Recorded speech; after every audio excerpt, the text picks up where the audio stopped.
In today's video, I'm going to quickly run you through how we painted a Lord of Change from Games Workshop's Age of Sigmar. Our goal is to paint him with this vibrant Talisar blue contrast paint, but we actually need to start with a black primer, then selectively apply Wraithbone for the contrast to cover. For this application, we will be overbrushing, which is like dry brushing too much on purpose. The goal is to hit almost all the model with the color and create our own zenithal highlight by hand. This will let the contrast work with even more benefits. Next, onto the contrast. Load up one of your biggest brushes with a contrast paint.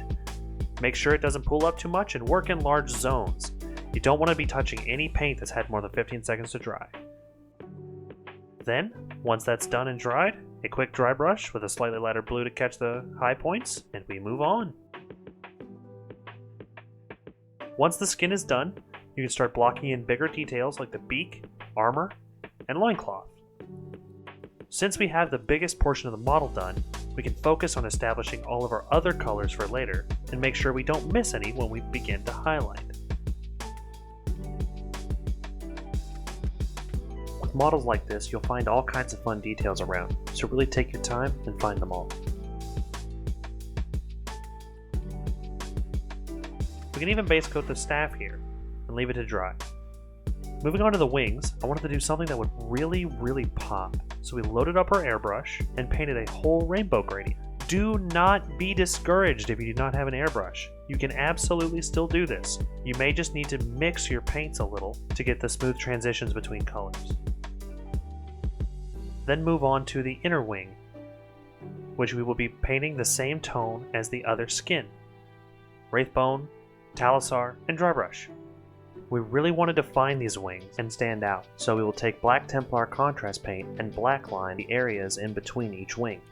You can use a wash for this step, but I wanted it to really be intense, so I used the slightly more opaque contrast paint. You really want to slow down and take your time on this step. If you do, your model will thank you. You can make mistakes that will be really visible, but you can also really make the model pop. Now for fun highlight colors! Dry brush slightly lighter versions of each color onto the portions of the wing that are strictly that color. Focus more towards the center and then to the edges of the wing.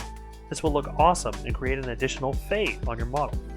Now that the wings are done, we put down the first of several layers of texture paint on to build natural looking melting snow. While that is drying, we work on the metal bits on the wings. Take your time on details like this. We spend a lot of time working on the wings, and restoring that look would be a pain. During drying times, we also applied a white undercoat to all the flaming details across the model, and finished other details that we found across the wings. Go nice and slow on this step. If you do, your model will thank you. Applying a translucent green paint brought all of those flames to life. With that, our Lord of Change is complete.